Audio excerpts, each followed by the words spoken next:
गर्मी की दोपहर थी। रामपुर गांव के बाहर एक पुराना तालाब था। गांव के लोग उस तालाब के पास जाने से डरते थे। राधिका अपनी सहेली मीरा के साथ खेत से लौट रही थी। राधिका, तुझे पता है, कल रात फिर किसी ने उस तालाब से आवाज सुनी है। लोग कहते हैं वहाँ कोई औरत रोती है और सुंदर लड़कियों को बुलाती है। मुझे तो बहुत डर लगता है उस तालाब से। अरे ये सब बकवास है मीरा, मैं तो बिल्कुल नहीं मानती इन चीजों को। ये बूढ़े लोग डराने के लिए कहानियां बनाते हैं। तालाब तो बस तालाब है। पर राधिका, इतने सारे लोग एक ही बात क्यों कहते हैं? पिछले महीने सोनू की बहन गायब हो गई थी ना, उसे भी उसी तालाब के पास लोगों ने आखिरी बार देखा था। कुछ तो गड़बड़ है। हो सकता है वो भाग गई हो। तू जानती है ना, उसकी शादी किसी बूढ़े से तय हुई थी। मैं होती तो मैं भी भाग जाती। और वैसे भी तू इतना क्यों सोचती है इन बातों के बारे में?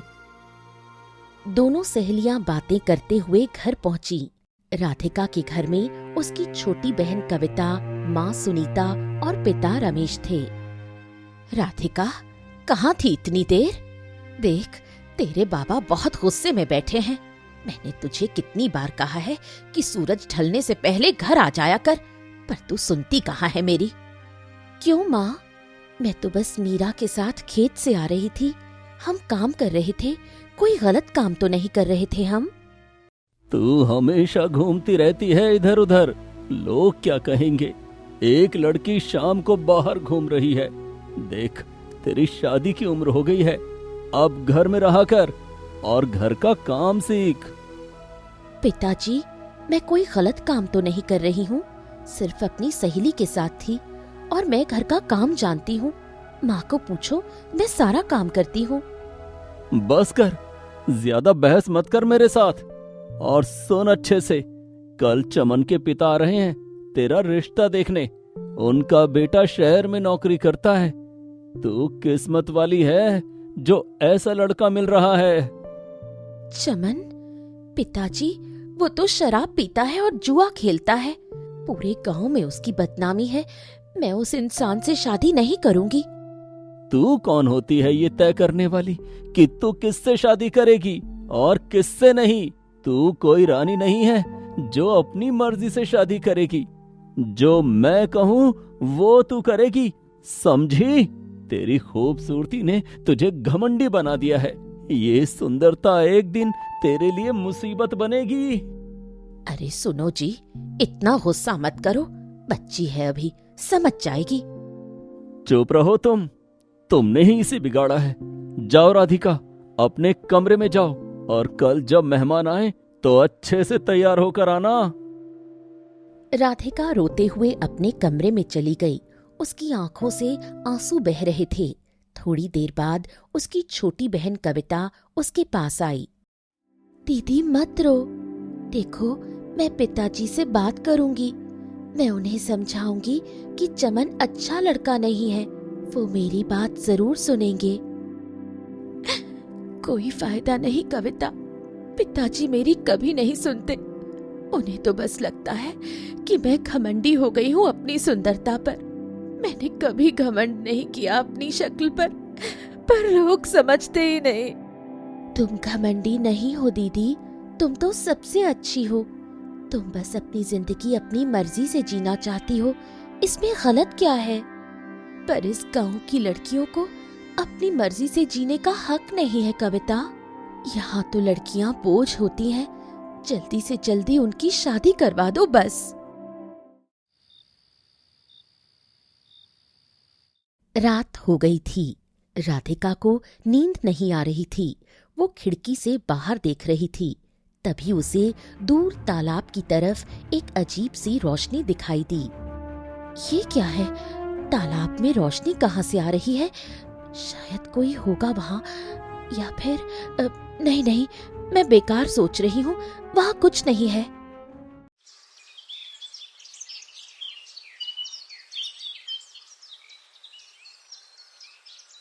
अगली सुबह चमन के पिता और चमन राधिका को देखने आए। घर में हलचल मची थी।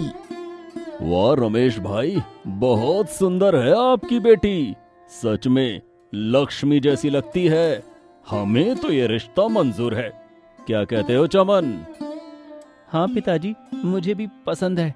बहुत खूबसूरत है। बहुत अच्छे, तो फिर अगले महीने ही शादी कर देते हैं। शुभ मुहूर्त भी आ रहा है। राधिका रोते हुए अंदर चली गई। शाम को मीरा उससे मिलने आई। दोनों सहेलियां घर के पीछे बैठ गईं। राधिका, मैंने सुना तेरी शादी चमन से तय हो गई है। ये तो बहुत गलत हुआ। तू उस इंसान के साथ खुश नहीं रह पाएगी। वो तो नशेड़ी है। मैं जानती हूँ मीरा, पर मेरे पास कोई रास्ता नहीं है। पिताजी मेरी बात नहीं सुनते, माँ भी कुछ नहीं कह सकती। इस घर में मेरी कोई नहीं सुनता। तो फिर चली जा यहाँ से राधिका, इससे पहले कि बहुत देर हो जाए और तेरी जिंदगी बर्बाद हो जाए। मैं तेरे साथ चलूंगी। हम दोनों शहर चले जाएंगे। कहाँ चली जाऊं मीरा? और अगर चली गई तो कविता का क्या होगा? पिताजी उसे भी सजा देंगे और फिर शहर में हम क्या करेंगे? हमारे पास ना पैसे हैं ना कोई जगह। तो फिर साधु महाराज के पास चल। वो आश्रम में रहते हैं ना, गांव के बाहर। वो बहुत ज्ञानी है, शायद वो कोई रास्ता बता सके। ठीक है, चल अभी चलते हैं। वैसे भी अब घर में मेरा मन नहीं लग रहा। पिताजी ने तो मेरा दम घोट दिया है। दोनों सहेलियां साधु के आश्रम की तरफ निकल पड़ीं। रास्ते में वो तालाब के पास से गुजरीं। राधिका, चल जल्दी से यहाँ से निकलते हैं। मुझे इस जगह से डर लगता है। देख कितना सुनसान है यहाँ। अरे रुक ना, देख तालाब का पानी कितना साफ है। चल पानी में हाथ मुंह धो ले, बहुत गर्मी है। नहीं राधिका, यहाँ मत रुक। चल आगे बढ़ते हैं। तुझे पता नहीं इस तालाब के बारे में क्या क्या कहानियां हैं। तभी पीछे से एक बुजुर्ग औरत की आवाज आई। वो दादी सावित्री थी। बेटी, इस तालाब से दूर रहना। यहाँ 15 साल पहले एक बहुत बड़ा अन्याय हुआ था। एक सुंदर लड़की को उसके ही परिवार ने इस तालाब में डुबो दिया था। उसका नाम था झिलमिल। पर ऐसा क्यों किया होगा दादी उसके परिवार ने? क्योंकि वो बहुत सुंदर थी बेटी। इतनी सुंदर कि लोग रास्ता भूल जाते थे उसे देखकर। उसकी माँ को लगता था कि उसकी खूबसूरती के आगे वो कुछ नहीं है, और उसके पिता को लगता था कि इतनी सुंदर लड़की घर में रहेगी तो बदनामी होगी। तो इसलिए उन्होंने अपनी ही बेटी को मार दिया। ये तो बहुत गलत है दादी। हाँ बेटी, उस दिन के बाद से ये तालाब शापित हो गया। कहते हैं झिलमिल की आत्मा अब भी यहाँ रहती है। वो सुंदर लड़कियों को बुलाती है, और जो यहाँ आती है वो कभी वापस नहीं जाती। पर दादी, ये तो बस एक कहानी होगी। आत्मा वात्मा कुछ नहीं होती। मत कहो ऐसा बेटी। कुछ चीजें होती हैं जो हम देख नहीं सकते। खासकर तुम जैसी सुंदर लड़कियों को तो बिल्कुल सावधान रहना चाहिए। अब चलो, मैं तुम दोनों को साधु के आश्रम छोड़ आती हूँ। तीनों साधु के आश्रम पहुँचे। साधु महाराज ध्यान में बैठे थे। आओ बेटी, बैठो। मुझे पता है तुम क्यों आई हो। तुम्हारे चेहरे पर उदासी साफ दिख रही है। महाराज, मेरे पिताजी मेरी शादी एक ऐसे इंसान से करवाना चाहते हैं जो शराबी और जुआरी है। मैं नहीं करना चाहती ये शादी। आप बताइए मैं क्या करूं? बेटी, तुम्हारी खूबसूरती तुम्हारे लिए मुसीबत बन गई है। पर याद रखना, असली सुंदरता दिल की होती है, चेहरे की नहीं। पर महाराज, अभी राधिका की समस्या का कोई समाधान है? हम क्या कर सकते हैं? बेटी राधिका, तुम्हें अपने पिता से खुलकर बात करनी होगी, और अगर वो नहीं सुनते तो तुम्हें अपने हक के लिए लड़ना होगा। पर ध्यान रहे, हिंसा का रास्ता कभी मत अपनाना। और हाँ, उस तालाब से दूर रहना। तालाब? दादी ने भी वही कहा। आखिर उस तालाब में है क्या महाराज? उस तालाब में एक लड़की की पीड़ा है बेटी। 15 साल पहले झिलमिल नाम की एक लड़की को उसके परिवार ने उसी तालाब में डुबो दिया था। वो भी तुम्हारी तरह बहुत सुंदर थी। तो क्या सच में उसकी आत्मा वहां है? हाँ बेटी, जब किसी के साथ इतना बड़ा अन्याय होता है तो उसकी आत्मा शांति नहीं पाती। झिलमिल अब उस तालाब की रानी बन गई है। वो अपने जैसी सुंदर लड़कियों को बुलाती है, पर उसका मकसद क्या है ये कोई नहीं जानता। महाराज, क्या झिलमिल की आत्मा को शांति नहीं मिल सकती? कोई उपाय तो होगा। उपाय तो है दादी माँ, पर वो बहुत मुश्किल है। झिलमिल को तभी शांति मिलेगी जब उसके साथ हुए अन्याय का बदला पूरा हो जाए। वो उन लोगों से बदला लेना चाहती है जो अपनी बेटियों को बोझ समझते हैं। राधिका सब सुनकर सोच में पड़ गई। उसे अपनी और झिलमिल की कहानी में बहुत समानता दिखाई दी। महाराज, अगर मैं उस झिलमिल से मिलूं तो क्या होगा? मुझे लगता है वो मुझे समझ सकती है। नहीं बेटी, ये बहुत खतरनाक है। तुम उस तालाब के पास मत जाना। झिलमिल की आत्मा अब बदले की आग में जल रही है। वो किसी को नहीं छोड़ती। राधिका, महाराज सही कह रहे हैं। तू उस तालाब के पास मत जाना। ठीक है, मैं नहीं जाऊंगी। अब चलते हैं घर, देर हो रही है। दोनों सहेलियां आश्रम से निकलीं। रात हो गई थी। राधिका अपने कमरे में लेटी हुई थी। तभी उसे फिर से खिड़की के बाहर वही रोशनी दिखाई दी। फिर से वही रोशनी? ये तालाब से आ रही है। मुझे जाकर देखना चाहिए कि वहां क्या है। राधिका चुपके से घर से निकली और तालाब की तरफ चल पड़ी। ये क्या है? पानी इतना चमक क्यों रहा है? तभी अचानक पानी में से एक आवाज आई। राधिका, पास आओ, मुझे तुमसे बात करनी है। कौन है वहां? कौन मुझे बुला रहा है? मैं झिलमिल हूं, वो जिसे 15 साल पहले मार दिया गया था। मैं तुम्हारी तरह ही थी राधिका, सुंदर और मासूम, पर मेरी सुंदरता ही मेरी मौत बन गई। तुम सच में हो? मैं डर रही हूं। डरो मत राधिका, मैं तुम्हें नुकसान नहीं पहुंचाऊंगी।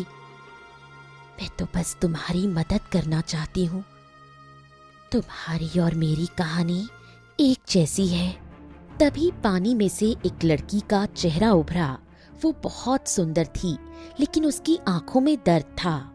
आओ राधिका, पानी के अंदर आओ। मैं तुम्हें अपनी दुनिया दिखाना चाहती हूँ। वहां तुम्हें सारे जवाब मिल जाएंगे। पानी के अंदर? पर मैं डूब जाऊंगी। मुझे तैरना नहीं आता। तुम नहीं डूबोगी। मेरे साथ आओ, मैं तुम्हारी रक्षा करूंगी। जैसे ही उसने पानी को छुआ, उसे एक अजीब सी ताकत ने खींच लिया।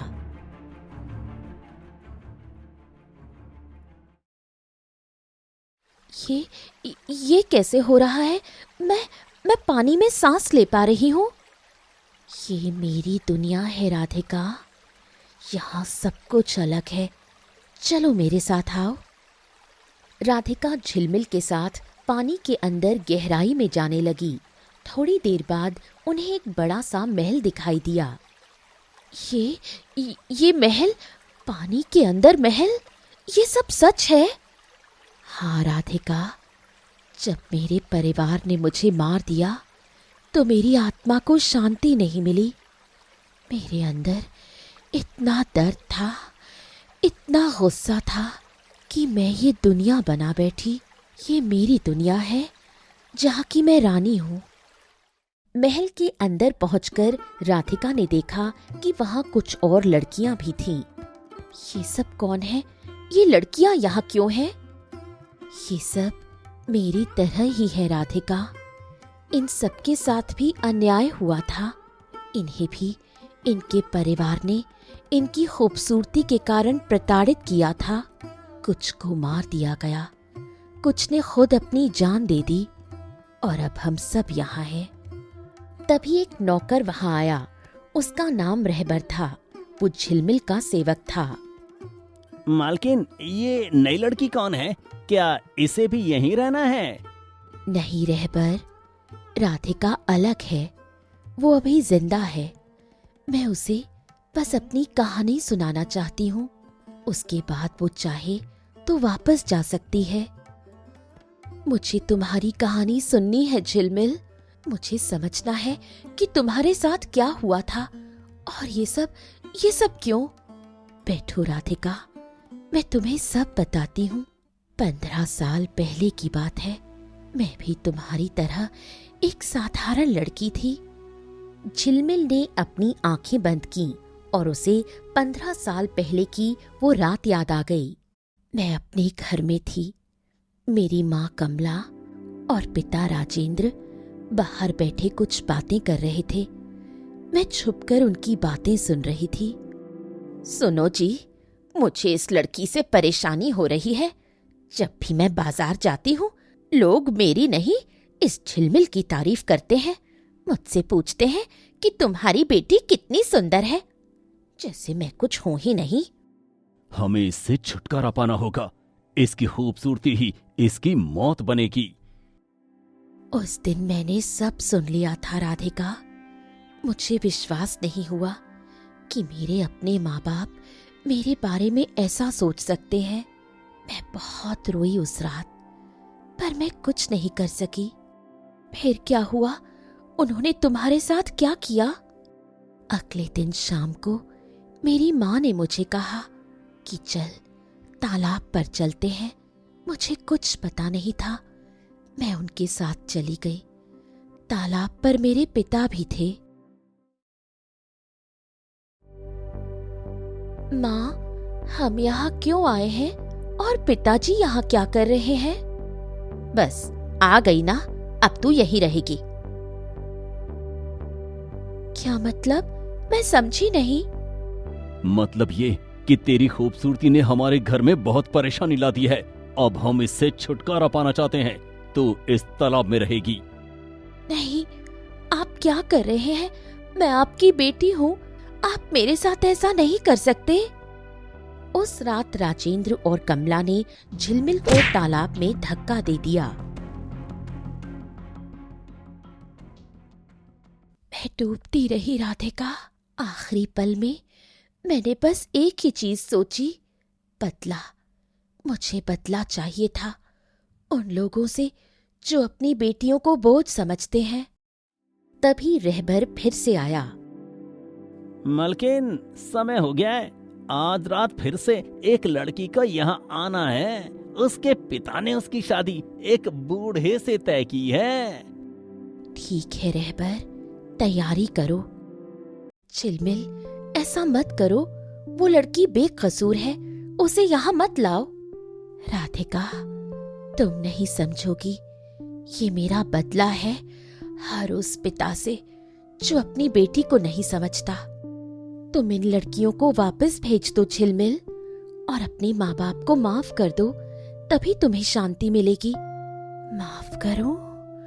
उन्होंने मुझे मार डाला राधिका। उन्होंने अपनी ही बेटी को मार डाला। मैं कैसे माफ करूं?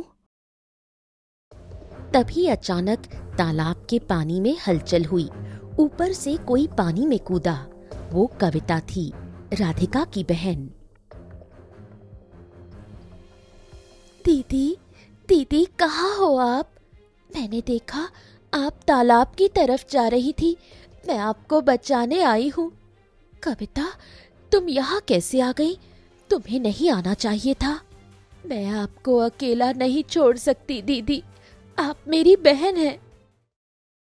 कविता भी पानी के अंदर उसी महल में पहुंच गई। एक और लड़की, और ये तो बहुत छोटी है। आप कौन है और मेरी दीदी को यहाँ क्यों रखा है? कविता, ये झिलमिल है। वो 15 साल पहले मरी थी, अब वो यहाँ रहती है। तो क्या दादी सावित्री सच कह रही थी? सच में आत्मा होती है? हाँ, मैं एक आत्मा हूँ और तुम्हारी बहन यहाँ अपनी मर्जी से आई है। मैंने उसे जबरदस्ती नहीं रोका।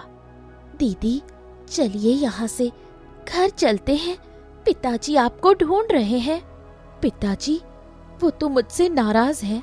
उन्हें तो बस मेरी शादी चमन से करवानी है। नहीं दीदी, जब आप घर नहीं लौटी तो पिताजी बहुत घबरा गए। वो रो रहे थे। वो कह रहे थे कि उन्होंने बहुत गलती की, वो आपसे माफी मांगना चाहते हैं। सच में पिताजी रो रहे थे? हाँ दीदी, उन्हें एहसास हो गया कि उन्होंने आपके साथ गलत किया। वो चमन से रिश्ता तोड़ चुके हैं।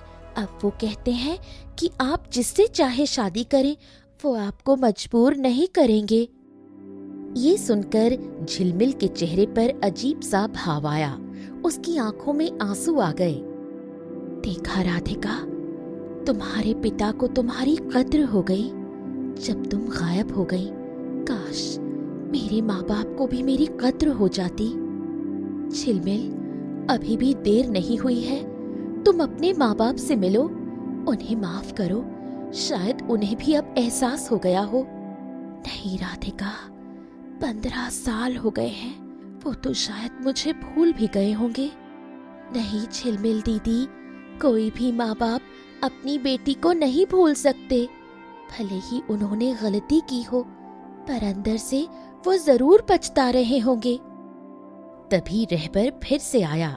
उसके साथ एक बुजुर्ग जोड़ा था। वो राजेंद्र और कमला थे, झिलमिल के माँ बाप। मालकिन, ये लोग आपसे मिलना चाहते हैं। कहते हैं ये आपके माँ बाप हैं। वाह, पिताजी, तुम यहाँ कैसे आ गए? बेटी, हमारी बेटी, हम तुझे 15 सालों से ढूंढ रहे हैं। हमने बहुत गलती की, हमें माफ कर दे। बेटी। झिलमिल, मैं बहुत बुरी माँ हूँ। मुझे तुझसे ईर्ष्या हुई। तेरी खूबसूरती से मुझे जलन हुई। पर जिस दिन तू गई, उस दिन से मैं एक पल भी चैन से नहीं सोई। मुझे माफ कर दे बेटी। तुमने मुझे मार डाला। तुमने अपनी ही बेटी को मार डाला।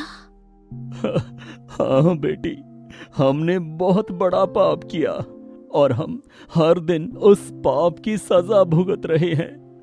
हमारी जिंदगी नर्क बन गई है। हर रात तेरी याद आती है, तेरी आवाज सुनाई देती है बेटी।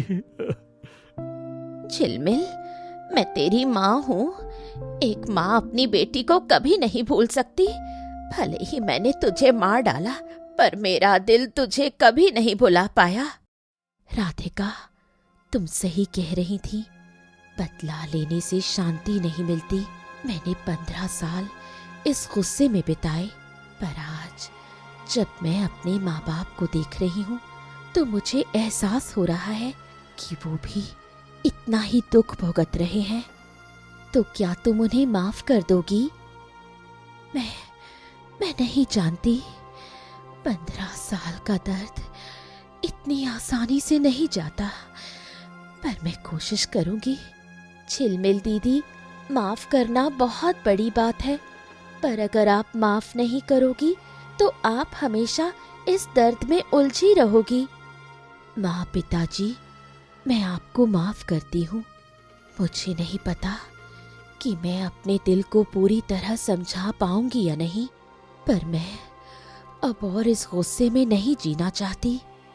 बेटी, मेरी बेटी, तूने हमें माफ कर दिया?